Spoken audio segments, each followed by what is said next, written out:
What's up, cool kids? Back with another episode. Wild times in the markets. A lot of people are saying we're still in a bull run. A lot of people saying we're in a bear market.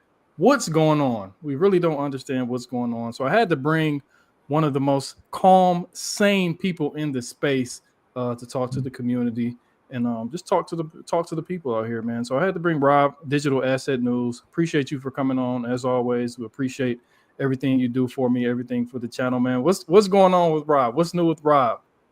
Not too much, except our market's down like 40% today. I mean, over the last 30 days. But that's just the market. Me myself, no, it's pretty much the same. Sit back, watch the market drop, and everybody say it's a catastrophe, just like it was in 2019 and 2020, and then 2021, everybody was excited, and then 2022, another catastrophe. 2023, 2024 is pretty good. And now, of course, we're going through that volatility phase. So it never ceases to amaze me just how many people, and I get it, they just freak out. And I'm like, well, for outrageous gains, you got to go through some pretty outrageous dips. And this is one of those weeks. And I think it's going to get worse. Yeah. So last week, I'm tuning in the background to your channel always. Last week, you had seems like you were just fed up. You had a live stream and you was telling people if they can't handle it, just sell, stop looking at videos. If you can't handle it, then go invest in something that's a little less volatile. And I really felt that because a lot of people have been asking me, what's going on? What should I buy? Which meme coin should I buy? We'll talk about meme coins as well, but it's just, a lot of people don't want to do their own homework, don't want to do their own due diligence. They just want to be told what to do. And that's just not what crypto, that's kind of what life, if you want to be, realistic. So we're just trying to, over here in my community, we just try to keep an even keel. That's why we call ourselves the cool kids. We don't really get too up when the market is up. We don't get too down when the market is down. We just try to stay cool. It has nothing to do with our demeanor. It's just, we just try to keep an even keel, cool attitude in this market, no matter what's going on. That's a good way to look at it. That's a great way to look at it, because if you can temper expectations and just kind of ride out the waves, you'll be okay. And you can look back. I know there's this tweet that's been going around where this guy says, Bitcoin's now dropped to $2.80. I'm glad I'm out of that garbage. And then like a couple of years later, it was, is this guy still around? And you see like 6 months later, the guy's like, I'm still around, but I'm dead inside. Because as time goes on, and we're not here to tell people what to do, but if you stick around long enough, things work out. If you pick the right asset, there's going to be some assets that are not going to work out. They're not going to be great. And it's just because it's just the nature of the beast, either because there was a failure on the project side, there was a failure on the execution side, there was a failure in just the market participation and how they were integrating it, or it's just pure dumb luck. And that's just pretty much how essentially businesses go. That's why we're always talking about diversification, taking profits along the way, and just kind of sticking around. So if you just follow the basics of that and then realize that this is normal, all this volatility, usually people do pretty well. Yeah. And that's what you've been doing, FD. You're doing a great job. Yeah, I've been trying to just stay grounded and just taking, the past history and what I've learned in the past. That's really what crypto is. It's about falling flat on your face and getting up maybe 2, 3, 4 times. And then maybe, you'll start to, if you got some sort of sense, then you'll start to kind of figure out this market. You can't really figure it out 100% of the time, but you can kind of figure out how to maneuver through this wild, wild west, as we like to call it. So I want to get to talking about self-custody and custodial. We're going to talk about that at the end. But right now, I want to talk about what's going on in the market.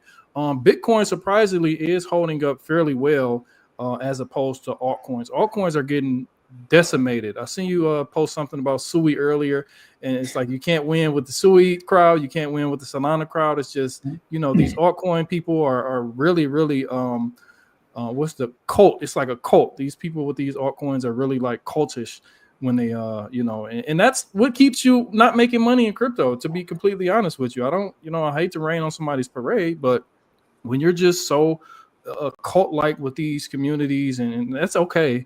But sometimes you got to take profits. We talked about this about a year ago, Rob, when you first came on the channel, about taking profits and some good tips about going into a bull run right before we got this major run up in 2024. So what do you think about the market right now as a whole? Let's just throw it all in with the hacks, with the meme coins, with the sentiment. I'm gonna just lay it all on you, and I'm gonna give you the floor. What's going on in your head about the space right now? Well, let's start from the bottom up. And the bottom is meme coins. And I'm not here to lecture anybody because, I think we all knew it was gambling. We all know it's gambling. And I lived in Las Vegas, I lived in Las Vegas for 2 years. It was great. But I learned pretty quickly that you can't go to the casino, you can't go to the strip every day. And then because if you do that, then you become a degenerate gambler. And that's just like some of my friends that lived there. That's just what it was. And I remember Pete, Pete would come up and, Pete, how'd the weekend go? Oh man, it was awesome. Oh, $5,000. Man, that's great. That's great. How you doing for the year? Oh, I'm down like 60,000, but man, this weekend was sweet. So, you see these meme coins, and as long as you realize that's what it was. Yeah. And then if you didn't, and hopefully you didn't spend too much, or hopefully you didn't go on leverage, then you can just say, okay, that was fun, but now it's time to really get down to business. And just like Vegas, you fly in and you fly out, you go back to work, you put your hat on, your work hat, and say, okay, now it's time to actually do something and do my due diligence and get into products that actually have utility and can move forward. So I would say, I know some people say that, meme coins are destroying the market. I look at it and I just look and I thought to myself, this is probably just a necessary evil that had to happen. Yep. You had to get all of that, whatever it is that people have to do to gamble, to realize just how bad it can be and just teach everybody a really quick lesson. I'll remind people that meme coins, besides, yes, Dogecoin is the first meme coin, and it was back in 2014. I get that. But for pump.fun or dump.fun, whatever it's called, just kidding. That, when that came about, it's only been, roughly, for everything to be hot, like 6 months to 9 months or so. I know it's been around longer than that. But during that time, it really showed people what could happen and what is usually going to happen. It's going to be, you're going to get dumped on. And that's why, with the people that I talked to in the different projects, they're like, yeah, VCs weren't really investing too much because they asked us 2 questions. Are we an AI or are we a meme coin? And if we said we're not, they wouldn't even talk to us. Right. But it makes sense because now we know that the VCs were behind a lot of these things and they were putting a lot of money into it and they were extracting maximum value. And there was fraud going on as well. So I looked at it like, this is good because now we're still in 2025. And yes, people say, well, the 4-year cycles are over. I still see we can still pull this out. I think we can still have a pretty good run. And if that happens, we can just do away with the meme coins, then try to get to say, okay, now maybe you weren't a top 20 maximalist. Maybe you weren't a layer 1 person. Maybe you weren't a Bitcoin maximalist.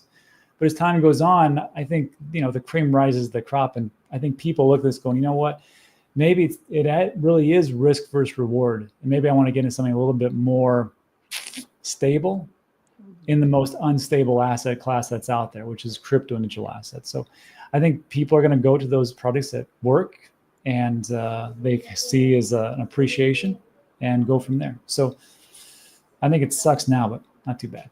Yeah, you know what? That's a good point, and I kind of liken the market in Bitcoin. Bitcoin is still a teenager if you want to do it in age terms. So what happens when you're a teenager? And what happens to the crypto market when we can correlate it to that. You're just going wild. You don't know what to do. You're still trying to figure things out. So I kind of correlated to that aspect when it comes to the crypto market. We're still a new space. This is still in its not infancy, but it's definitely something that's still growing, and it's not even a mature asset class, so to say. So I kind of liken it to that, Rob. Yeah, and then what's great about this is that you did a great job by telling your folks, hey, be level-headed, but also take some profits along the way, right? When I got in 2017, it was taboo to talk about that. If you said anything about profits or selling, you were labeled either a fudster or the opposite of diamond hands. Yeah. They said, oh, well, if you're not that, you're just paper hands. And you just want to, sell at everybody. You're not part of the community. And I was like, man, bizarro world, this is crazy. So, as time goes on, the people that were talking mostly about that, and not just hyping everything up, but saying, hey, you know what? If you're, and I don't know what people's goals are, but I always take a look at it. I think people are in this not to make a ton of money and just to sit on it like Scrooge McDuck sitting in, swimming through a vault of cash, coins. I think it's freedom. I think people are getting into this so they can have enough funds to generate the freedom that they want to go where they want to go, not answer to anybody in a 9-to-5 soul-sucking cubicle job, and just be able to do those things with themselves, their family, their friends at the time that they want, when they want, where they want, and not have to answer. I think that's the big thing. And to do that, I mean, Bitcoin's great, and Ethereum's great, Solana's great, Dogecoin's great. All these things are great, but they represent freedom, but they are not freedom. You have to use those in some way, shape, or form. And that's how I see things. And I think that's the same way that you're doing FD, which is why you're doing such a great job. Yeah, you know what? I was thinking about it, and I came up with the idea that now that people, even if you're new, well, especially if you're new, now that you have a taste of what it feels like to basically go up and come down, a lot of these altcoins are 50, 60, 70, 80%. Now you have that feeling and you got that gut punch. So if you go into another fight, so to say, now you're going to protect your gut. You need to protect your gut. So that's what I liken it to. Now, if we do get another run up, you don't want to feel like this again. Start taking those profits. And that's what I keep preaching, because nobody ever went broke taking profits, man. Nobody ever went broke. You want to catch those 100Xs and all these other wild things that they feed to you on, on the internet. They do happen. Don't get me wrong. They do happen. But the realistic point of view from where I'm coming from is I like to rinse and repeat. I like to take my money or pay myself and then, try to do it again. And just, I also diversify. I'm pretty much mostly all crypto, but I also diversify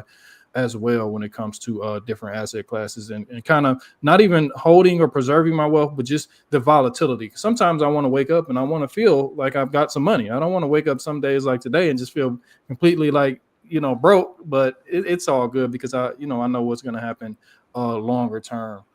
So let's talk about security in the crypto space, and then that'll segue into our last segment talking about self custody and things like that. So we just had that huge Bybit hack.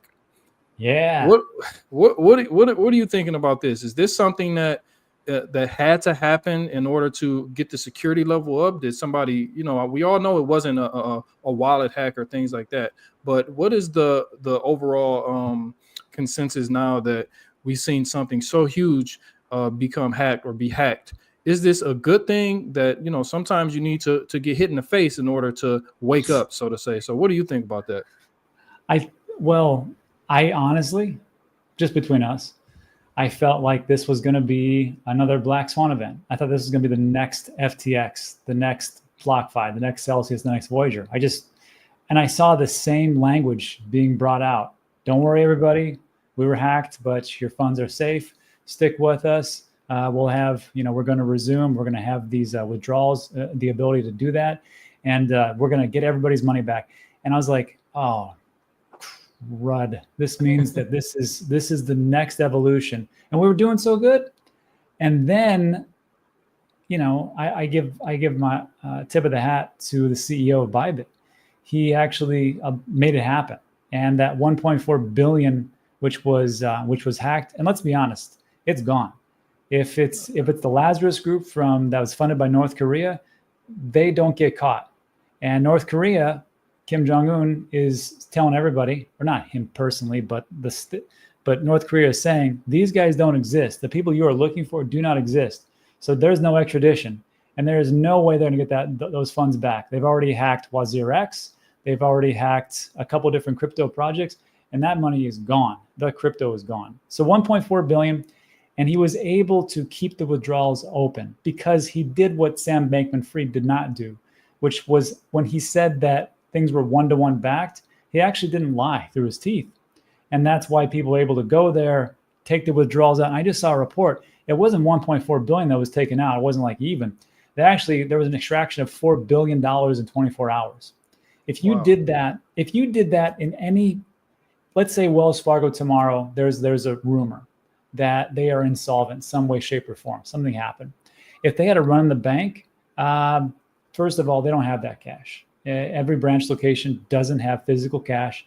They would have shut it down. They would have went to the government. There would have been an investigation, and people still would have lost their money. Well, it's FDIC insured, so at some point they would get it back, but it wouldn't be within 24 hours, I can tell you that. So I looked at this one just in that part as a win for what happened. Because I tell you, man, I'll step up and say I'm the first one that said this is going to end badly. And I was proven wrong, and I'm glad. Maybe this is a sign of maturity. Yeah, I actually looked at it like that as well, Rob. I looked at it as a sign of strength. I looked at it as a sign of we've been having a lot of good news, but also we've been having a lot of bad news. The good news hasn't taken us up. Like we're exhausted with good news. We need like some amazing news in order to get, some boosters under our rocket. But when it comes to the bad news, every little thing is pulling us down. Every little thing has been pulling us down. It hasn't been pulling us down, too dramatically, but it has been pulling us down under some key levels, if you want to get, for the technical people out there. But what I'm looking at right now is I'm looking for, like I said, something we priced in so much so early. Soon as the election was over, everything was just priced in like the first 2 weeks. Everything was priced in perfectly. And now things are not playing out as perfect in that perfect scenario that everybody thought. Now Bitcoin's equilibrium has to come to an equilibrium. We have to figure out the consensus price right now before we get some other catalyst to go up. And I talked to some people who, they're very affiliated with Bybit. They were assuring me that everything was okay. And it turns out that they were right, man. So I do give kudos to, I think his name is Benzu. And the Bybit team over there for for being transparent. They came right out. I think it was like within the first hour of it happening, he came right out and started talking about it and saying that the rumors were true, and they started to take care of it then and there. So that's just something that segues into my next point, talking about security. So Plan B, the guy who said Bitcoin was going to $80 billion last cycle. No, I'm playing. Shout out to Plan B though. He now says that he's converting his Bitcoin into ETFs, if I'm not mistaken. Now, this is one of the biggest Bitcoin bulls that you would have seen last cycle. Haven't really paid too much attention this cycle, but last cycle, I mean, he was like the talk of the town. Now, he's talking about converting his Bitcoin into ETFs. With the rise in retail investors coming in through ETFs, not just Bitcoin, we see a lot of these altcoins, wranglings of them having ETFs. Do you think that custodial versus self-custody is something that is going to be a bigger debate? Because I'm trying to jump ahead of it. Everybody's saying not your keys, not your coins, but I'm looking towards more of the future, saying, okay, a lot more people are going to come in through these ETFs, through these different products. What do you think about that, Rob? So it comes down to, and people will say, if you're a purist, of course, you say, it's not your keys, it's not your crypto. You must self-custody at all costs. Because if not, if you give it, and this was the thought process, if you let somebody else custody it, you could lose it. That's number one. And we saw that with Mt. Gox back in the 2015, 2016, I can't remember what it was. And then, of course, we saw it with, we talked about Voyager, Celsius, FTX, and BlockFi. And we saw that because people didn't want to learn how to custody. And now we've got people who are learning how to custody, and we're seeing people get hacked. And the whole thing was, okay, well, how do we do this? So there was a SOB 121, which came out and said that banks would then be allowed to actually custody crypto. And people were somewhat split, and especially in the Bitcoin community. And they said, if you let banks custody your crypto, more specifically Bitcoin, they don't really care the rest of the stuff, you're a maximalist Bitcoin. If you let them do that, they will do fractional reserve lending, meaning you'll put in your one Bitcoin and they'll say, thanks, sucker. And they'll take that 97% value of the Bitcoin and lend it to somebody else. And then it'll be 95%, 92%. And that's just pretty much how the banks work. So they said, and then it came out, and there was a couple of people in the Bitcoin community said, okay, this is a good thing for banks to custody your Bitcoin if and only if we can get a law which says that banks cannot, under no circumstances, any circumstances whatsoever, to be allowed to have fractional reserve lending. If you can do that and they just custody it, no big deal. And it was split, but people were still there. And when I look at, say, like an ETF, I just look at this and think to myself, why wouldn't we allow people to do that? because people say, well, if that happens, then somebody has to custody it. Who's custodying it? Well, usually it's like a Coinbase Prime or somebody else who is a centralized exchange, and they have the Bitcoin. And now it's not your keys, not your crypto, but it's the same thing. It is the same thing if a bank does it, or if an ETF provider, or if a centralized exchange provider does it. And I get why people wouldn't do it. So I say like this. I think our tent funnel or our tent top needs to be as big as we possibly can to allow as many people come in. You're a single mom, 3 kids, working 2 jobs. You want to get ahead. You know you can't do it by saving money. You know you can't really do it by getting a 3rd job. So what do? You want to invest into crypto. You don't want to have with the hassle or the headache or the possibilities of losing your crypto, your Bitcoin. So you say, you know what, I'm just gonna do an ETF. It's easy, I don't have to do it. And then if there's like, I wrote it on a piece of paper and guess what? Kids ripped up the paper. Guess what? I had a fire and everything went down. Or guess what? I lost it. Or guess what? The ink ran and I couldn't find the damn thing. So it's like one of these things where you just allow people to do what they want to do and the market will decide. So if Plan B wants to do it and he doesn't want to deal with it, I don't blame him.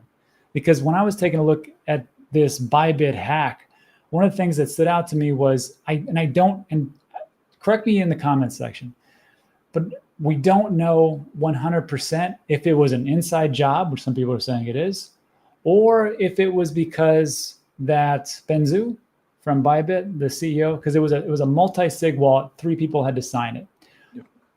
He didn't look specifically at the address when he clicked on his ledger because he was using a website called safe.global, I think it is.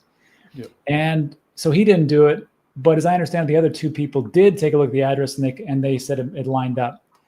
What the Lazarus hackers did apparently was somehow, some way, they were able to infect all 3 of those computers. Don't know how the hell that happened, but sure. And then they were able to spoof or the safe.global interface, the user interface, the UI.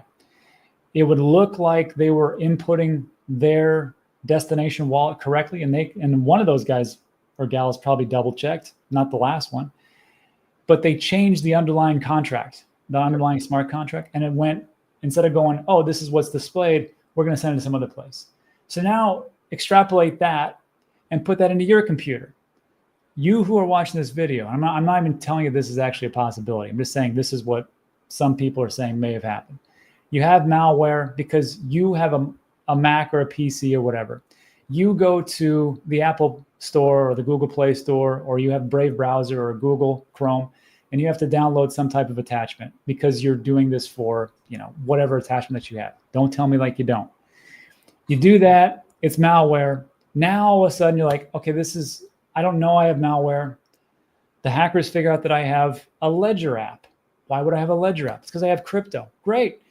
They're able to screw around with the user interface enough to where when you put in an address to where you wanted to send that crypto to, like, let's say a Coinbase account or to Kraken or wherever, because you want to sell it, like, oh, thank you. And they did what they did with Bybit and they reroute it to their address. So now you did everything you're supposed to do, right? You did your due diligence. You did a cold storage wallet. You double, triple checked the address, but it's because of malware, because of some random piece of malware that you downloaded 6 months ago, and now you're screwed. Yeah. So that's where we're at, and it scares me. Yeah. What do you think, FT? That was a bit long. I know. I was listening intently to every word. I definitely second your thoughts, man. It's definitely hard. Like as I accumulate more and more crypto, more and more Bitcoin, it crosses my mind. Like, I remember when I first got back from overseas, I couldn't find my ledger, I couldn't find my computer with all my hot wallets on there. So I'm scouring the house because I hid stuff from myself, and I hid it because I was going to be gone for 5 months, 6 months.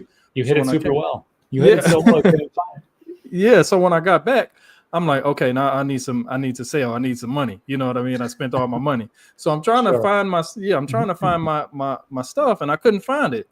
And then I'm like, okay, I got all this crypto on these, on these platforms, on this ledger and on this computer, and I can't find it because I don't even plug the computer up. I put all my hot wallets on my computer and I took it offline, and then I just put it up. And then of course I got the cold wallet. So now I'm looking for it, and then I don't know where it is. So 2 weeks go by. My house wasn't even that big. I don't know how I couldn't find it. Come to find out, it was in some, underneath some closet, underneath some board. It was something crazy. Under in the attic. So I put it in the attic. So That's smart. I could have easily just had, my crypto stored with somebody, or stored with a custodial wallet, or, some type of ETF or something like that, and not had the hassle. But that's just one experience. I can only speak from experience, and I can see why Plan B. I'm sure he has a lot of Bitcoin. So I can see why he says he don't want the headache of maybe losing it, or something happening, something breaking. And then I don't know if a lot of these companies, or a lot of these entities that hold your crypto, I'm sure some type of insurance thing is starting to roll out with a lot of these products as well. And if you lose your crypto self-custody, it's no insurance. You just out of luck. I just saw a TikTok video of a guy who made a mistake and deleted his keys out of his cloud, and he almost wanted to, do some things to himself. So it's just a matter of preference now. Even when I think about, a lot of people shaming people for not your keys, not your coins. Yeah. That's at the beginning of when crypto, or when Bitcoin was created. The whole essence of Bitcoin has changed now. We can't even deny the fact that when it first came out, we had a central theme, a central plan of what we wanted Bitcoin to do, what we wanted Bitcoin to be. Still that to a certain extent, but it has changed. It's become institutional. With that becoming institutional products are coming in, and institutional ways to hold and invest are coming in as well. So you have to adapt. Like, of course, we want the number to go up. So if you want the number to go up, these products have to come into the market, and with these products are going to be different ways to custody your crypto. So I'm not for or against, right now I'm self-custody, but as I get a little bit bigger with my crypto portfolio, I may think about, putting some Bitcoin in something, or having someone hold it, or, just things like that. It just depends. Like it just depends on how how I'm feeling that day, probably. So it's not, I don't shame anybody for a lot of things they do in crypto, unless you're a meme coin rugger. Everybody has their preference. I'm not a maximalist on any coin. I'm not a maximalist on any chain. I just come in, try to make some money, try to take care of my family, and try to exit the big system, which is, we know is going to fail eventually. So that's just my, my 2 cents when it comes to that. I think crypto is the fastest vehicle, like you said, to freedom. It may not be, but you have to do your homework. You have to do your due diligence, and you can't just come in here and gamble. You might 1 out of a million, you might catch a good play, but for the most part, it's the casino. But a lot of people can read cards at the casino, so I liken it to coming in and learning how to count cards, rather, in the crypto space, and you can come in and do a pretty good job. So that's just one. I just wanted to bring you on, Rob, really quick to talk about that, and haven't talked to you in a minute personally too. So when we talk, it's just like a conversation. We don't really have anything lined up. I just gave you some points that I wanted to talk about. I consider you a good crypto friend, man. And you coming to Bitcoin 2025? Oh yeah, to Las Vegas. Las Vegas, yeah. I have to. I still have family there. Oh, okay, yeah. So I'll definitely be down there, man. So we can grab a drink or something, grab a drink or two, and we can chop it up, man. The buffets. The buffet is where it's at. What? Go ahead. No. Look, there are some great buffets in Las Vegas, and I don't look like it, but I love to eat. And in Vegas, that's like my big thing. Like, I'll gamble a little bit, but I'm like, all right. So where am I gonna get the Bellagio back at the buffet table? I may have lost, hundreds of bucks, but I'll get them back there. Give me those lobster tails. Anyhow, that's what's gonna happen. Yeah, man. So like I said, Rob, I appreciate you for coming on. I'll let you go, man. I gotta shoot some moves, man. Pick up my wife from the airport so she can come watch these kids. Been with the kids all weekend, man. So I'm kind of tired. I'm gonna take me a long nap when she gets back. Like I said, Rob, I appreciate it, and appreciate everybody for watching. Make sure you like and subscribe on your way out. Everybody in the chat, let's give a quick shout out. Alexandra G, Jesse G, my 2 mods. French Toaster was here. Toaster, all set. Who else we have? Wife. All set. Wick's wife. Yeah, all the usual. Seeing everybody who's in the chat, everybody who always comes out and supports, man. So appreciate everybody, and we'll talk to you in a minute. Adios.